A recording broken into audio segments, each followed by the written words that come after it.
First up, we have that Scott is the purple guy. Now, I don't know when this theory originated, but it pretty much says that, Scott Cawthon, the creator of the franchise, is, William Afton, actually. The evil dude who bodies children. Yeah, and shoves them in suits, I suppose, I guess. People thought he based it off himself, off his own twisted, dark thoughts. This was disproven, though. There was no evidence of this at all. Scott is very, very Christian. I doubt that he thinks about this in his spare time, though I guess he made the franchise, so maybe he does. Fourth one we got, guys, because these are going from worse to even worser. We have Mangle as a dog. I'm very disappointed, because Mangle doesn't even look like a dog. Look at Mangle, guys. Mangle looks nothing like a freaking dog, okay? The evidence for this was the fact that Mangle has lack of speech in Fnaf 2, therefore Mangle must be a dog. But I also want to point out a lot of animatronics in the franchise don't talk. I don't know what this proves, like a lot of them don't talk. Apparently also Mangle's sound effects are doggish. They're not. Mangle doesn't bark. We have never throughout the franchise heard of Scott killing a dog and again connected to it. Sorry, not Scott. See, we have never heard of William Afton killing a dog and freaking it being attached, guys. Everyone knows that Mangle is a variation of Foxy.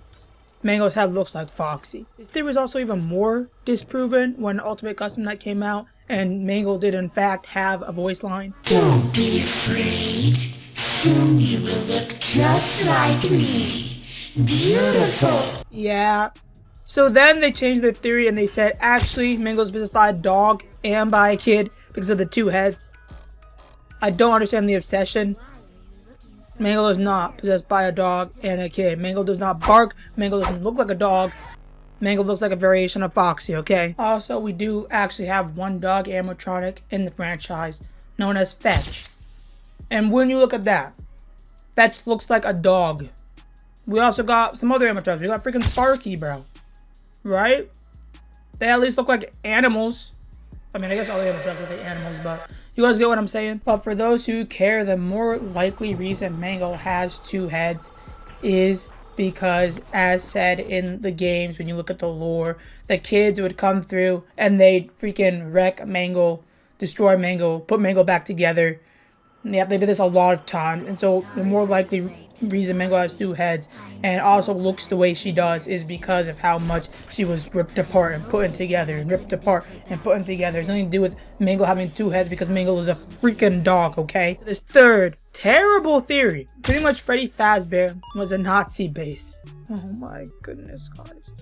This might be a contender for the adult theory mentioned in an earlier video, guys. Pretty much this dude goes on to say that World War II occurred between the years of 1939 and 1945, and that Mike the security guard is most likely living in the year 1991. And the animatronics are not simply machines. They still have the flesh intact with mechanical suits for a reason before the establishment of Freddy Fazbear's Pizza. He says that the building was a laboratory that performed inhumane acts, a torture house started by two scientists, John Smith, an American scientist, and Abel Hines, I don't know how to say that, a Nazi scientist. Yeah, they knew a lot about eugenics. A lot of people thought he was crazy, but no, not John. Oh, no, not John. John was like, I bet. That's cool, buddy. Until they went and they bought a factory or whatever in America, I guess. And pretty much, it was a torture house, They used Chica and a purple bunny, apparently, to start luring kids through the sewers because apparently adultery vision was really bad. So they took both these suits, freaking a purple bunny and a freaking chicken, whatever they want to call it, bro. Put music in their cavities and stuff and started luring kids into the sewers and then into a torture lab where they were doing experiments because, I quote, he said, it was easier to take genes from a child than it was for an adult. I don't know how true this is, but that's what he said. Apparently their female bodies were weak and fragile, so they were easier to sacrifice. They were hopeless children and they would cause a greater cause. Okay. So apparently most of the kids were useless until they found some twins. Started working on the twins apparently. It was freaking amazing for them, I guess. They reversed the aging. They were happy-de-do-da about that, I guess. And then things started going south pretty quickly, And apparently they started behaving human-like. And that's the origin of the animatronics. Yeah. He has a whole entire part 2 of this theory too. So apparently the kids, you know, they were screaming a lot of pain at night. Nobody cared. I guess they thought it was necessary. They didn't care. On top of that, apparently he made it so Chica, or as he calls it, the chicken with the beak, could freaking detect which kids were Jews. Because apparently scientists hated the Jews anyway. They believed they were the fall of Germany, you know, the big conflict in Germany. It was the Jews' fault. You know, of course, these guys are freaking Nazi terrorists. But that's what he said. He said it himself, that they used the second endoskeleton disguised as a large yellow duck with an orange beak to lure the children, but had to make covert changes to its programming.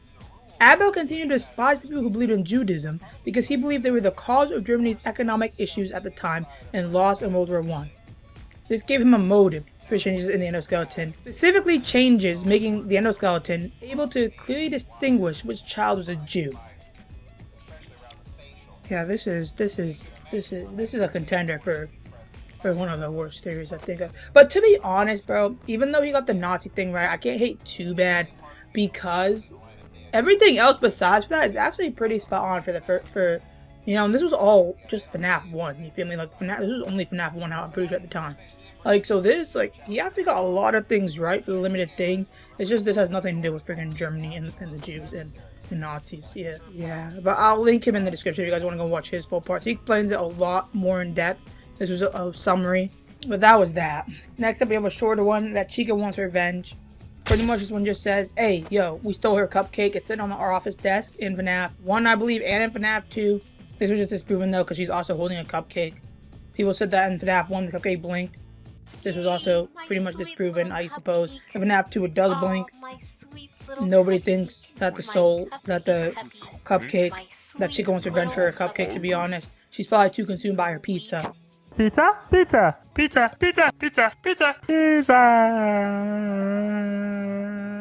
Another theory is that the cupcake is alive. Once again, people do not believe this. I should say people do not believe it. Some people do believe it. Some people don't believe it. Me personally, I don't believe the cupcake is its own soul, its own child. I believe this is an extension of Chica. But who knows? I mean, I don't know. The cupcake was doing its own thing in freaking FNAF movie, bro. That cupcake was bodying everyone, bro. Cupcake had the most bodies out of everyone in that entire freaking movie, bro. Like, so maybe I'm the wrong one, but who knows? Let me know if you guys think the cupcake is its own soul, or if Chica wants revenge for her missing cupcake. Lastly, we have origins of Golden Freddy. You know, one of the biggest talking points. Nobody really knows much about Golden Freddy. People are skeptical. People want to know more. People love Golden Freddy. It's always thought that he mops every other animatronic. First theory was that he's hiding in the kitchen of FNAF 1 because there's no camera there. This isn't true. When Scott himself was asked about the kitchen camera and about not being able to see Chica, his response was that he wanted to make the game more creepy and you have to rely on sound cues, not because he's trying to hide something in the kitchen. He wanted to make the atmosphere scarier. That is what Scott said himself. That's the only reason there is no camera for Chica in the kitchen. People also said if you type 1987, you can now access the freaking FNAF 1 security kitchen camera. And I remember seeing videos about this where people would type it in and then it would look like they got the camera, but it was really like either a mod or like edited or something like that to show you what was in the kitchen, even though it wasn't real, and people bought it hook, line, and sinker, guys. Like, I don't know. Scott actually updated the game after this, so you get a Golden Freddy jump scare when you try to do it. This just proves you gotta do some research for yourself, guys, because this was not happening. Now, this second part of Golden Freddy, I actually sort of like this theory, you know, because Golden Freddy's from the future. Now, when I first heard this, I was like, time travel, Five Nights at Freddy's. It sounds freaking dumb, bro. That's really what I thought when I read it. I was like, perfect to include in this video. But, you know, after reading it further, I can't hate too bad, you know. It's definitely not true. So pretty much the theory is that you are actually Golden Freddy. I know I mentioned this in a previous video of the theory that you are Golden Freddy, which is disproven, but okay. The theory is that you are Golden Freddy. Golden Freddy is coming back from the future because you are destined to die in FNAF 1, FNAF 2, whatever FNAF game, no matter what you do. You are destined to die, almost like Final Destination. No matter what, you're gonna die, bro. You're gonna get freaking bodied, okay? So Golden Freddy is you coming back to freaking warn you, you know, that you are gonna die. He's trying to save you, almost like in Little Nightmares 2, bro, where freaking Mono gets dropped down a freaking hole, spoilers, and then freaking the tall man freaking spends the entire game chasing him, trying to get him away from freaking Six, who's freaking gonna betray him and turn him into the freaking tall man in the first place, bro. That was the biggest twist in freaking gaming history. But moving on, bro. Yeah, so it's pretty much, they're saying that that's that. It's Golden Freddy is you coming back to warn you, being like, hey, yo, you gotta change the things because you're gonna die and you're gonna be stuffed in me, this Golden Freddy suit, which is supposedly in the kitchen. Yeah. But once again, this is disproven. Throughout multiple games and throughout multiple security guards you play as, we know the FNAF lore. A lot of the games you play as Michael, who is William Afton's oldest son, who later dies in FNAF 6 in a fire. You know, so it's impossible for Golden Freddy to be from the future and us to be Golden Freddy when we're Michael Afton. If you know what I'm saying, if you understand it, guys. Let me know if this was a little confusing for some of y'all. Also, click the video on the screen for even more worse FNAF theories.